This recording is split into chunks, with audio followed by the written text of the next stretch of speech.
Hello again, everyone, and welcome back to Reddit Aliens. I'm John, and as always, thank you so much for being here. Good topic again, let's do it. Who's the worst person you've ever met? Not just a bad person, but rotten to the core, who wishes nothing but horrible things on everyone around them. Please remember to like, share, and subscribe. Early in my career, I had a boss who regularly threatened the sales staff, and when he berated and humiliated them in his office, he would sometimes open his side desk drawer to reveal a pistol. I was an assistant to the salesman, so I was only a witness. I knew I had to get out of that place the morning I came in to find one of my coworkers sobbing at his desk. This was a large, middle-aged man. He had just had one of the gun exposure experiences, but knew he couldn't afford to leave the company. He needed his health insurance benefits because his wife of 30 years, a wonderful woman he loved deeply, was dying of cancer, and our boss knew this. George Holmes of Lebanon, Missouri. After my ex and I split up several years ago, she started dating this guy for a while. There were some things that just seemed off with the guy, and it became clear, after talking to some common acquaintances, that he was a pathological liar, and he had nearly been indicted for child abuse while at Camp Pendleton years prior. My ex and I split custody 50-50 with our daughter, who was 4 years old at the time. I was really concerned about her being around George, and I let my ex know about my concern, but George had her completely snowed. I eventually had a face-to-face argument with George and told him to stop staying overnight while my daughter was with my ex, and he came unglued, screaming and acting like a psycho. He didn't swing, though. Eventually, my ex started to see through the cracks in his lies, and I think she knew there was eventually going to be some real trouble between George and me, and she finally broke off the relationship with George. About a year later, he was arrested for torturing a 3-year-old boy. The boy was found motionless with his eyes swollen shut and fractured arms and legs, and apparently had been locked in a closet where mice and rats had been biting him. The 3-year-old boy was in the ICU for a few weeks, but survived. George is a vile scumbag. I've never met anyone that gave me the willies like that. He was sentenced to 45 years in prison. A guy who was my best friend in my late teens to early 20s. He was incredibly manipulative. I don't know how to describe him, but he was an extremely charismatic liar. You'd have to see it to believe it. I can understand how some people fall for cult leaders. He definitely could have pulled that off. Behind the scenes, he was physically and sexually abusive. He was bi, so it was to women and men. He was a sadist. He beat his dog to death and lied and said it got hit by a car. I found this out much later. No idea how he got away with it for so long. Once I found out all the horrible stuff he was hiding, I stopped hanging out with him. I believe an ex reported him to the police. I never followed up to see how it went. I cut all contact and blocked him when he tried to ask me into his effed up world. My best friend in high school was a menace who fought everyone growing up. Teachers, security guards, groups of 4, just random violence all the time. I was always just looking from the outside, just trying to convince him he didn't have to fight. He lit a mutual friend's, his girlfriend's, car on fire and put her in the hospital. I left my friend group completely once everyone went back to normal when he got out of jail. Same girl too. Everyone was okay with his behavior. I graduated in 93, left the friend group completely by 99. He lay in wait and murdered his then current girlfriend by strangling and beating her in 2016. In an inpatient psych hospital where I was the executive manager, not a medical practitioner, there was a young woman of 18 who had been institutionalized from the age of 13 for having created the conditions that directly led to the death of her step-parents and adopted sister. She seemed like a troubled teen any of us would know in society. Except she started a fire on the ward, tried to run away, and sold S to others in the facility. Because she had threatened me personally, The court informed me of her death 11 years after I left that job. I felt sad. A guy from my neighborhood who was pretty religious, his mom was musical director at the church my family went to. He moved out of state when he grew up and became musical director at a church. He admitted to SA on a young girl he was giving music lessons to. The DA suspended other incidents, but couldn't get proof. He did his prison sentence and is now out running a group of Christian men in my area. A buddy goes to the same church he attends now. I told him, keep your daughters away from him. My uncle, after he was arrested for the murder of my brother, he stated his intent was to kill everyone that left my parents' home that night. One of those individuals was an innocent 10-month-old baby. After being held a couple of weeks, when asked how he was doing by the judge, his reply was, "Great. For the first time in forever, I haven't had to stress about child support." As far as I know, he never felt remorse for what he did. The president of the company I used to work for, there was a different president when I first started, and she was golden. There was a local bank, and she had morals and would fight tooth and nail with the board and other executives to keep things running honorably. After a while, she got into a disagreement with one of the executives that left the board really upset, so they kind of forced her out. Who they chose to fill her role was a demon. The first thing she did was brag about how she fired entire departments and branches. Then she bragged about her nickname, the Wicked Witch. I was worried about how she would affect me, but I tried giving her the benefit of the doubt. I didn't have a good feeling at all, though, and I was right. She targeted me, and we clashed hard. I cannot stand a person who thinks it's funny to destroy people's lives the way her reputation sounded. I spent a year trying to make it work, but after that I couldn't even stand the sound of her laugh. It was like cackling that traveled through the building and reminded me constantly that she was a winner despite having a dark soul. At one point I already knew I was quitting soon, had been applying like mad and was weighing options at that point, and she set up a department meeting. I was as nasty as I could be to her without crossing the line. I was short and rude as hell with my answers and kept a tone of, "I hate speaking to you" the entire time. She was caught way off guard. I hope nothing but horrible things for her. I hate her more than anyone else I've ever encountered. She had a darkness to her that I can't describe. My uncle, he was always a bit odd but very nice, softly spoken and kind. He had a successful marriage with a hard-working wife and 2 kids. After years of hard work, they bought a countryside cottage in an area most people would dream of living in. One day, the police came knocking and arrested him. Turns out he was part of a pedo gang that operated on the dark web. They had got a hold of multiple children under the age of 1. His family's lives were turned upside down. His children were bullied horrifically as they were in high school. They had to sell their house and move. Their lives were ruined. All the other men in the ring killed themselves, but he didn't because he said it was my aunt's fault for getting cancer. I don't even know how evil you have to be to wear a mask that well for that long and have no remorse. A couple of my coworkers tried to get me fired when my dad was in the hospital with a potential fatal illness. They both knew the situation, as I had been in contact with both during the crisis. Prior to that, I had been on good terms with both of them. In my opinion, they were attempting to take advantage of the situation to improve their standings at work.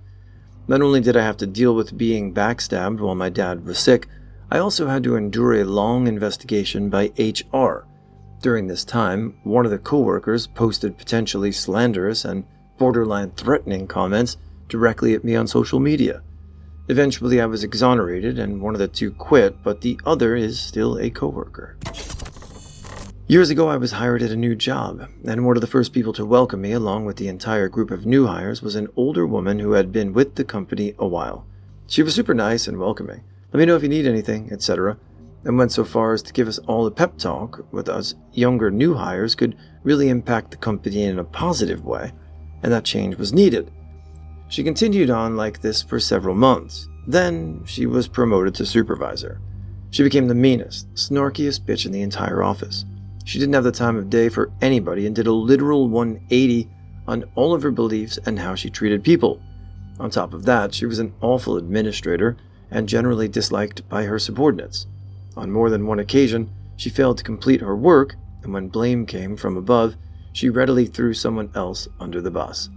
Then, somehow she got promoted to an executive position within a year.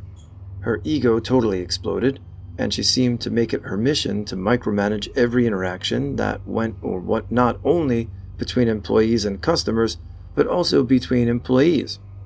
If two employees were in an office trying to figure something out, she'd blow down on us like a nor'easter and want an explanation why it couldn't be handled via phone or email.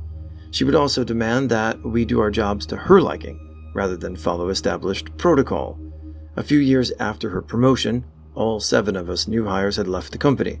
I stay in touch with one person who still works there, hired after me, and they are bleeding talent because nobody can stand this woman.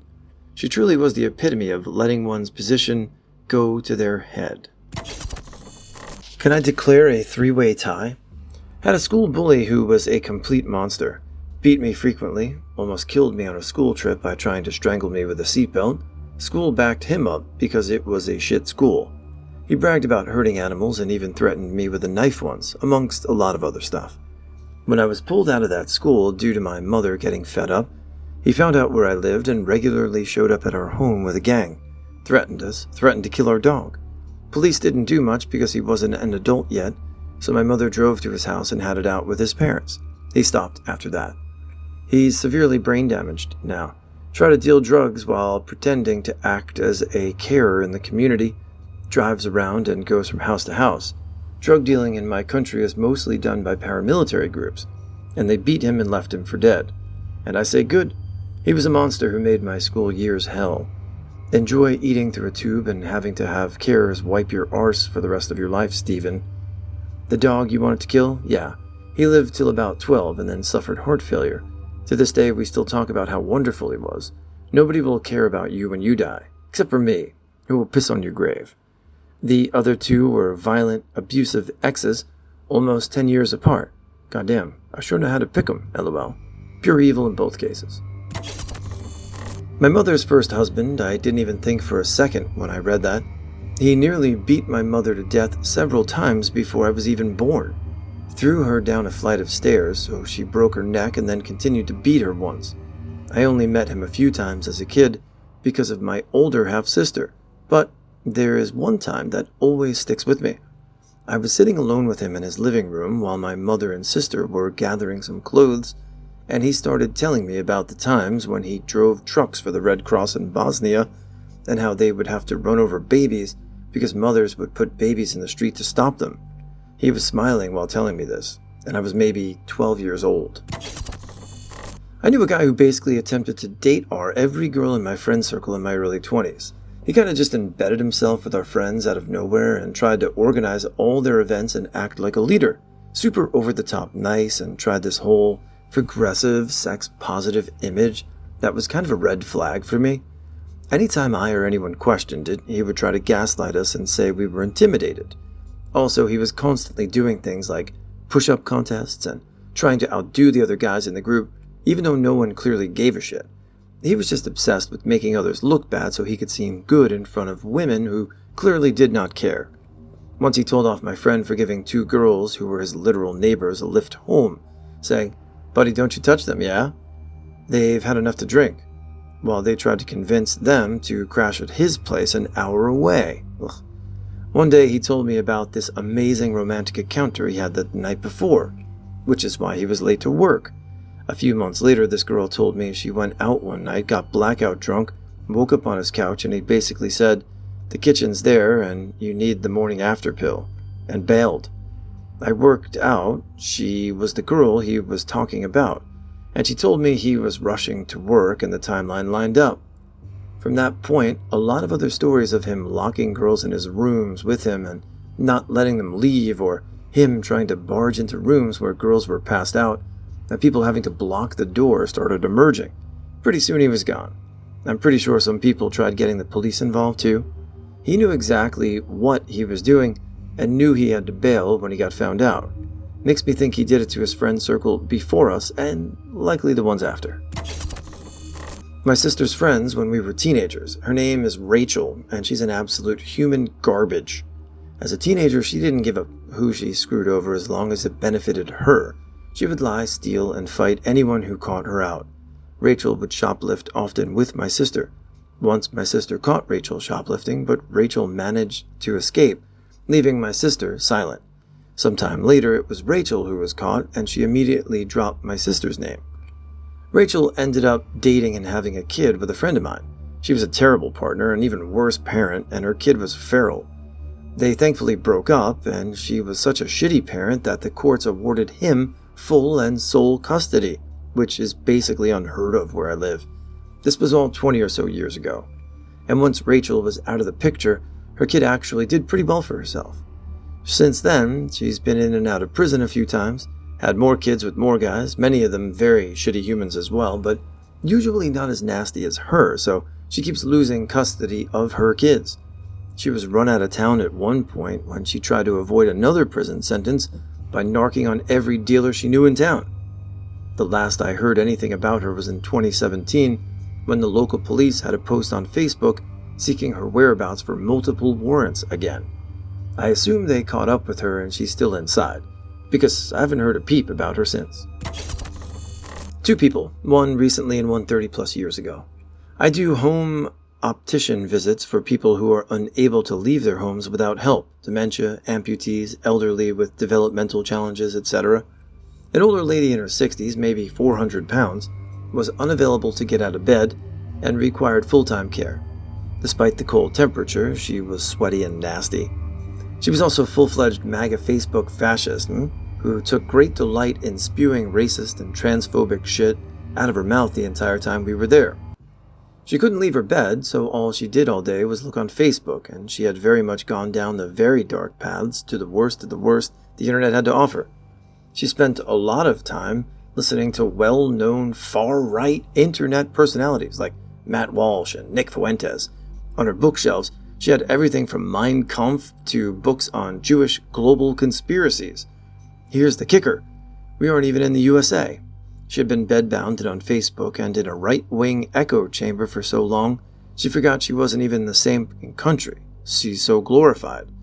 This lady was so bad that my partner, who wasn't politically savvy and didn't understand why Trump and Elon are so disliked, got a reality check and had to completely reevaluate her entire belief system once she realized that this lady was basically just regurgitating right-wing talking points at a mile a minute.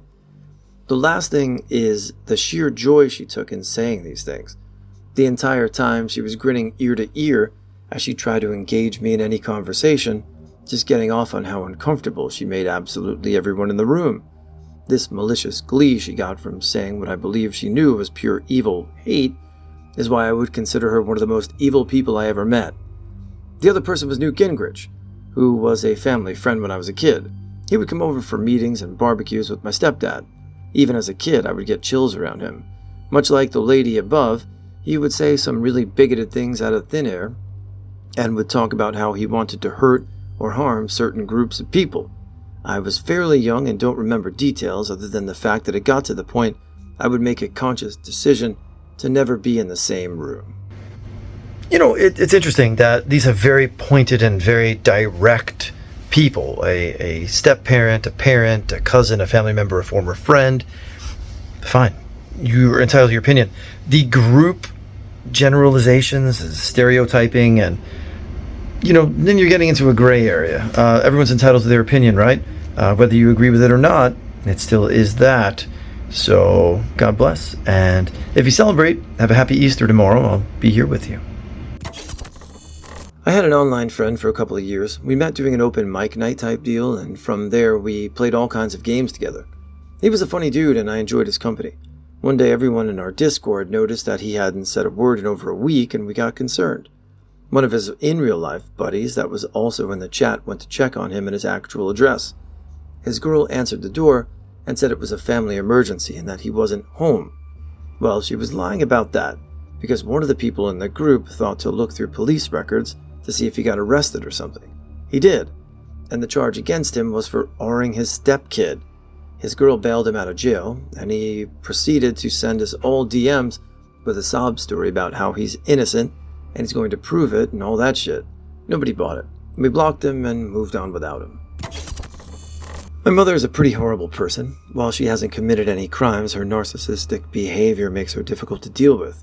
My sister and I, who are her only children, can't stand her. She's a drug and alcohol abuser.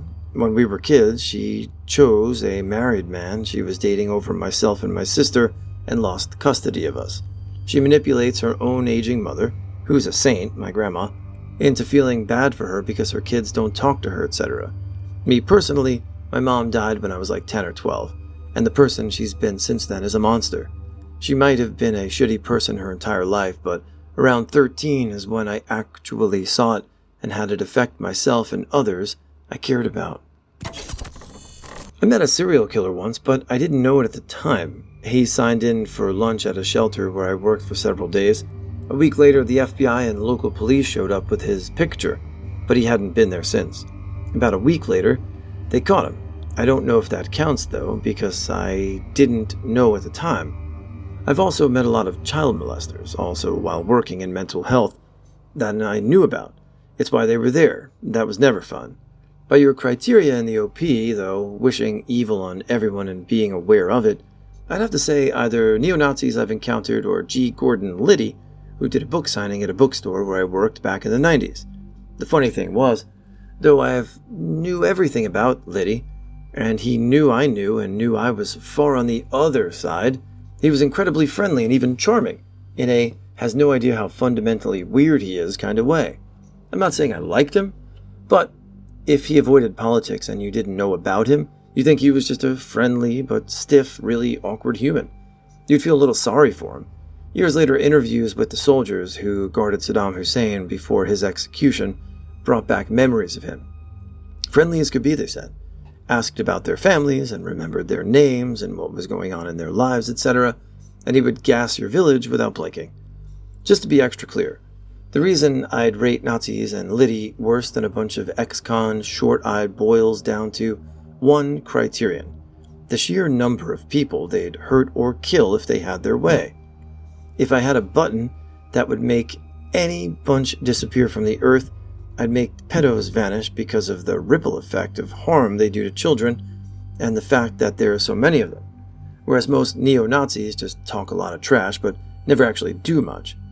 You asked about how much harm they'd like to do, though, and it's tough to beat Nazis in that contest. I had a friend that murdered her mom with a machete during the early stages of COVID. Her mom was letting her live with her to help her out. She lost custody of her kids, then moved with her mom to the mainland. She had a serious drug problem. Her family knew something was very wrong mentally and placed her in a psych hospital. Once out, she was so much angrier and would threaten her mom, brother, aunt, and uncle. Mom was threatened to a point she felt trapped and couldn't make her leave. Her mom was so sweet and accepting and didn't judge. She just wanted to help her daughter, who ended up murdering her mom to the point she was almost unrecognizable when the paramedics came. Fortunately, both her kids have good fathers who helped them work through what happened to their grandma and are doing well. One of my dad's former business partners was a true psychopath. I went to some birthday party at a 5-star hospital in Portugal. I can't remember, it was 20 years ago. My dad had gotten me a slingshot as a tourism gift. While we were waiting for our rooms, this business partner took it and started shooting pebbles at random people and things in the lobby. His oldest daughter was a cokehead, and I learned that later on she died of an overdose. He just had more kids to replace her. He had like 3 ex-wives. Oh, and he tried to kill my dad when my dad wanted to sell his share of the business instead of giving it to the business partners for free. He succeeded in taking the business by paying off the judge. Years later, he had my dad thrown into jail for making him spend money and time on getting my family's part of the business. The woman Bethany, who destroyed my relationship with my grandmother. She told me my grandma said, "When your mother attempted suicide, I wished she'd succeeded." I always knew my family was the black sheep side, but that one hurt terribly. I told my brother, and he and I went and comforted my grandparents. They called us liars and said they wanted nothing to do with us. Then Bethany turned her back to them and just grinned at us, the maniacal grin of a sadistic prick. She played us. My brother piped up, "Yes, there is a liar in the house, but when we leave, she'll still be here." We laughed and we never saw my grandparents again. They believed her side. We went to the same church, and our minister attempted to intervene. What did Bethany do when he confronted her? She told the diocese he SA'd her and got him fired. We finally quit going to that church. From what we understand after that, Bethany did this with quite a few people. One minister and 3 pastors later reached out to us and wanted to know why we left the church. Attendance was dying. We shared the story. He said he had been in counseling with her, and while he couldn't share their sessions or the results, he let me know that it wasn't us, it was her. We later found out she spent some time in an institution for pseudo-fantastica. My grandparents preached her in death, so they never learned the truth. They also left the entirety of their estate to the other half of the family. My mother's stepfather. She and her sisters grew up physically, emotionally, and SA'd, controlled to the point she wasn't allowed to wear certain colors or she just didn't like. She was not allowed to learn how to swim because she wasn't allowed to own a bathing suit. My grandmother used to sneak change from buying groceries and buy my mom and aunts each a soda every Friday. When he found out, he broke a soda bottle over my grandmother's head, and she had to wait until he went to work Monday morning before she could go to the hospital and get it stitched up.